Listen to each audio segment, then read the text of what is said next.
Independent ডিজিটালের নিয়মিত আয়োজন 10 minute শোতে আপনাদের স্বাগত জানাচ্ছি। আমি আশিক হোসেন। আমাদের আজকের আলোচনার বিষয় সরকারি চাকরিজীবীদের সম্পদের হিসাব দিতে বাধা কোথায়। আর এই বিষয়টি নিয়ে আমাদের সাথে কথা বলতে স্টুডিওতে আছেন সাংবাদিক তানভীর সোহেল। তানভীর, আপনাকে স্বাগত জানাচ্ছি প্রথমেই আমাদের শোতে। শুরুতেই তানভীর জানতে চাই যে আপনি নিশ্চয়ই জেনেছেন যে আজকে হাইকোর্ট একটি আদেশ দিয়েছেন একটা রিটের প্রেক্ষিতে। সেখানে হাইকোর্ট বলছেন যে সরকারি চাকরিজীবী যারা আছেন তাদেরকে সম্পদের হিসাব দিতে হবে। আমরা কিন্তু জানি যে তাদের এই যে সম্পদের হিসাব দেওয়ার যে বিষয়টি, এটি কিন্তু আগে থেকেই একটা নিয়ম এরই মধ্যে আছে, কিন্তু আবার নতুন করে হাইকোর্টকে তাহলে কেন আবার আদেশটা দিতে হলো? এটা আসলে খুবই চমৎকার একটা প্রশ্ন যে হাইকোর্টকে কেন এই আদেশ দিতে হবে। কারণ এই আদেশ সিস্টেম বা পদ্ধতিটা তো আছে যে সরকারি কর্মচারীরা তাদের নিজ নিজ দপ্তরে তাদের সম্পদের হিসাব দেবেন।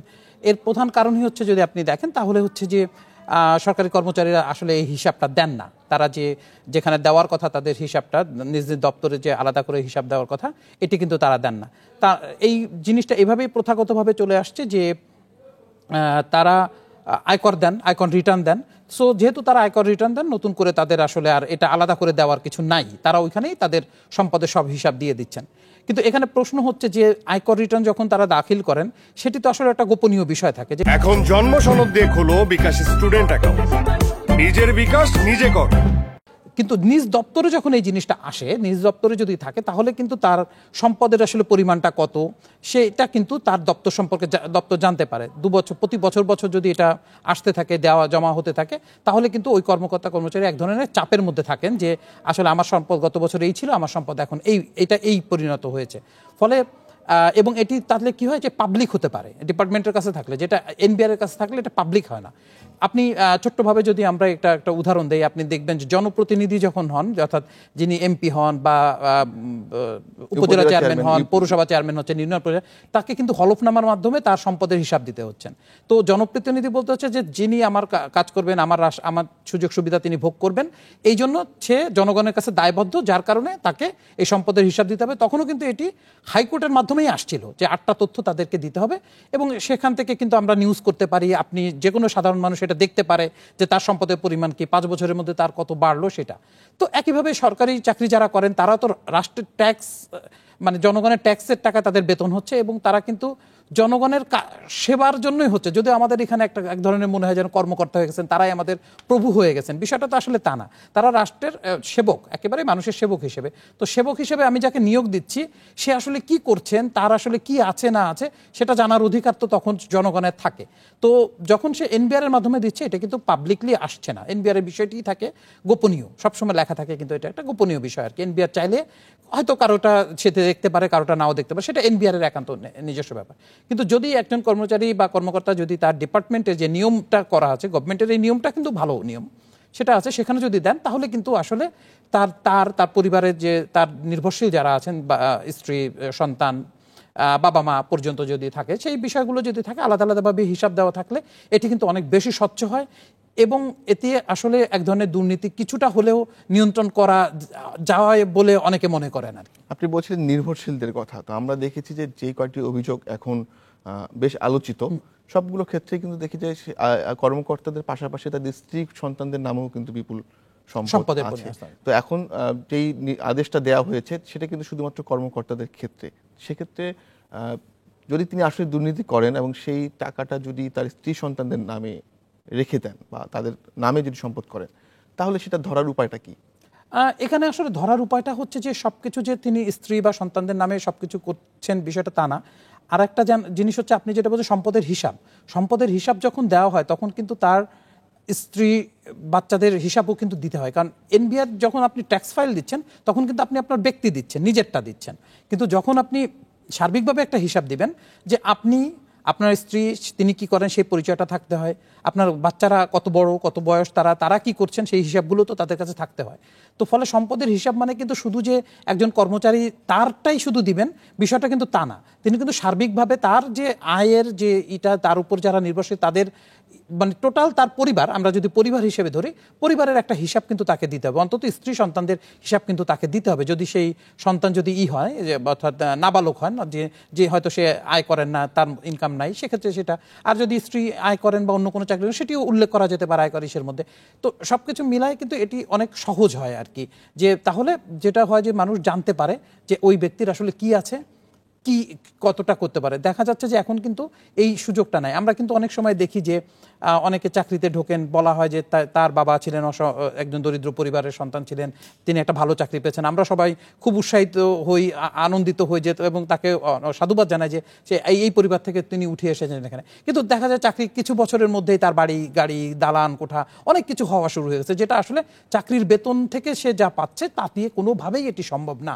তো এই জিনিসটা যদি পাবলিকলি না আসে, সামনে না আসে, তাহলে কিন্তু এই প্রবলেমটা হয়। আপনি যেটা দেখেন যে গণমাধ্যমে আসার পরেই কিন্তু এখন এই দুর্নীতির বিরুদ্ধে কথা হচ্ছে এত, তাই না? গণমাধ্যমে আসছে, সোশ্যাল মিডিয়াতে আসছে, তখন এই কথাটা হচ্ছে।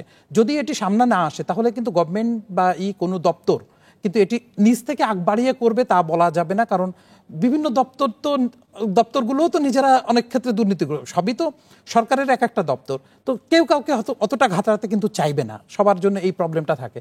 যখন প্রকাশ্যে আসছে তখন দেখেন তদন্ত যেগুলো হচ্ছে, আপনি যদি পুলিশ কর্মকর্তাদের কথা বলেন, আপনি যদি কাস্টম কর্মকর্তার কথা বলেন, এবং এগ্রোর মতো বিষয়গুলো যদি আসে, এই বিষয়গুলো যখন আসছে এগুলো কিন্তু প্রত্যেকটা প্রকাশ্যে আসছে, সামাজিক যোগাযোগ মাধ্যমে আসছে, গণমাধ্যমে আসছে, তারপরে কিন্তু দুদক গেছে তদন্ত করতে বা ইসে করতে। এর আগে কিন্তু এই ধরনের বড় দুদক তদন্ত আমরা কিন্তু দেখি নাই, তারা তো সম্পদ একদিনে করেন নাই, হুট করে তাদের সম্পদ হয়ে যায়। তো স্বাভাবিকভাবেই আপনি যদি পাবলিকের সামনে আনেন তাহলে নিয়ে একটা চাপ তৈরি হবে, চাপ তৈরির কারণেই আসলে তখন এই তদন্ত এবং তাদের বিরুদ্ধে ব্যবস্থা নেওয়ার একটা সুযোগ তৈরি হবে। মাহবুবুল আলম হানিফ, আওয়ামী লীগের যুগ্ম সাধারণ সম্পাদক, তিনি এই যে চলমান যে বাজেট অধিবেশন সেখানে একদিন বক্তব্যে বলেছিলেন যে সরকারি চাকরির যে আইনটি রয়েছে সেই আইনটির কারণেই আসলে দুর্নীতির সুযোগ পাচ্ছেন কর্মকর্তারা। তার এক্ষেত্রে যুক্তি ছিল যে তিনি বলছেন যে দেখা যায় যে একজন জনপ্রতিনিধি তাকে যদি আটক করতে হয় কোনো অভিযোগে, সেক্ষেত্রে কিন্তু যে কোনো সময় পুলিশ আটক করতে পারে, কিন্তু যখন একজন সরকারি কর্মকর্তাকে আটকের বিষয় আসবে কোনো অভিযোগে, তখন কিন্তু তার ঊর্ধ্বতন কর্তৃপক্ষের অনুমতি প্রয়োজন হয়। অন্যদিকে তিনি বলছেন যে এই আইনে যদি কেউ দুর্নীতি করে থাকেন তার হয়তো পদোন্নতি স্থগিত করা হয় বা তাকে হয়তো ভালো জায়গায় পদায়ন করা হচ্ছে না, কিন্তু তার বিরুদ্ধে তেমন কোনো শক্ত ব্যবস্থা আসলে নেওয়া হচ্ছে, নমনীয় একটা আচরণ করা হচ্ছে। আসলে আপনি কি এর সাথে একমত? মানে এটি অনেক এই আইনটি নিয়ে কিন্তু সমালোচনা আছে, খুবই সমালোচনা আছে, এবং আমি বলবো মাহমুদ হানিফ সংসদে এই কথা উঠেছিলেন, আমি তার সাথে আসলে একমত। আর একটু আগে আপনি বলছিলেন যে আসলে আইন থাকলেও আপনি দেখেন যে দিচ্ছে না, কেন আমাকে কোর্টে যেতে হচ্ছে? আইন তো আছে, তারপরেও দিচ্ছে না বিধায় তো কাউকে কোর্টে যেতে হচ্ছে। তার মানে কিন্তু গভর্নমেন্ট তার নিয়ম করতেছে, আইন করতেছে বলতে নিয়ম করতেছে, কিন্তু সেই নিয়মকে গভর্নমেন্টের লোকজনই তোয়াক্কা করছে না। আপনি যদি সরকার পরিচালনার জন্য, মানুষের সুশাসনের জন্য যে কাজগুলো করবে সেটা তো সরকারি কর্মচারীরা করবেন, মানুষের জন্য সেটা করবেন, তারা সেটা করতেই চান না, তারা চলেন তাদের ইচ্ছা মতো, ফলে কিন্তু কোর্টে যেতে হয়েছে। পাশাপাশি আপনি এখন যেটা বললেন যে একজন আইন প্রণেতা তিনি নিজেই বলতেছেন যে এই আইনটা আসলে তাদেরকে দুর্নীতিতে উৎসাহিত করছে, কারণ সে জানে যে আমাকে ধরতে গেলে অনেকগুলো প্রসেস মেনটেন করে আমাকে আসতে হবে। এটা আসলে কেন হবে? একজন সাধারণ মানুষকে যদি আমি এখনই কোনো ইসের জন্য ধরতে পারি, দুর্নীতির তথ্য পেলে ধরতে পারি, তাহলে একজন সরকারি কর্মচারীর সুস্পষ্ট তথ্য পেলে আমি কেন আমার অনুমতির জন্য অপেক্ষা করতে হবে, তার বিরুদ্ধে তদন্তের জন্য কেন অনুমতি নিয়ে আমাকে বসে থাকতে হবে? এবং এর কিন্তু দেখা গেছে অনেক ক্ষেত্রে যে এতে কি হয়েছে, যে সে বাড়ি পালিয়ে গেছে, ফলে ভালো ব্যবস্থা নেওয়া যায় নাই, বা চাকরিরত অবস্থায় তার বিরুদ্ধে ব্যবস্থা নেওয়া যায়নি, চাকরি যখন করছেন তদন্ত অনুমতিই পাচ্ছে না তদন্ত করার মতো, সেরকম হচ্ছে। ফলে যখনই সে দেখছে যে আসলে তেমন কোনো ব্যবস্থা তো কেউ নিচ্ছে না, তাহলে যখন সে নতুন করে চাকরিতে যে ছেলেটা আজকে জয়েন করছে, সে কিন্তু তখন দুর্নীতি করার ব্যাপারে একজন উৎসাহিত হচ্ছে যে আমরা দুর্নীতির জড়াচড়ার বাইরে, অর্থাৎ আমরা সরকারি চাকরি করে আমরা দুর্নীতি করব। কিন্তু এখন তো হাইকোর্ট নিজে বলতেছে দুর্নীতি যে পর্যায়ে চলে গেছে, গণমাধ্যমে যে ধরনের সংবাদ আসছে এবং তারা যা শুনছেন সেটা তারা বিস্ময় প্রকাশ করছে যে, এবং দেশের উন্নয়ন এবং সুশাসন নিশ্চিত করতে হলে দুর্নীতির বিরুদ্ধে জিরো টলারেন্সে যেতে হবে এবং ব্যবস্থা নিতে হবে, এটা হাইকোর্ট বলতেছে। না হলে কখনোই আমরা এই ব্যবস্থা, মানে একটা দেশ রান করতে পারবে না, সেই কথাটাই হাইকোর্ট বারবার বলছে। সো এখন যদি আমাদেরকে এটা লাগাম টানতে হয় সরকারি কর্মচারীদের দুর্নীতিতে, তাহলে কিন্তু এই সম্পদের হিসাব প্রকাশ্যে আনতে হবে, জনগণকে জানাইতে হবে যে উনি এই ছিল, তোমার আর এই আসছে, তাহলেই অনেকটা হয়তো পুরোটা তো কখনোই আমরা চাইবো হবে এটা না, পৃথিবীব্যাপী এটা একই রকম আছে, কিন্তু অনেকটা নিয়ন্ত্রণে হয়তো আসবে। আপনি কি মনে করেন যে হাইকোর্টের যে এই আদেশ, এই আদেশের পর কর্মকর্তারা তাদের হিসাব জমা দিবেন? কারণ অনেক ক্ষেত্রে কিন্তু আমরা দেখি যে হাইকোর্টের অনেক আদেশ কিন্তু তারা ঠিকভাবে প্রতিপালন করেন না, এটা আপনি ঠিকই বলেছেন যে হাইকোর্ট তো বলছেন অনেক কিছু, দেখা যায় যে সেগুলো আসলে পরবর্তী হয় না। এটি আসলে হাইকোর্টকে খুব আমাদের তো এখন আস্থার জায়গা কোর্টে যেতেই হবে আমাদের। কোর্ট যদি এখন মনিটর করে জিনিসটাকে, কোর্ট কিন্তু বলেছে যে এর মানে এই আজকে যে তারা যে আদেশটা দিলেন, এই আদেশের পর কি হলো সেটা 3 মাসের মধ্যে, তাতে 3 মাস পরে জানাইতে বলছে যে কতটা বাস্তবায়ন হলো।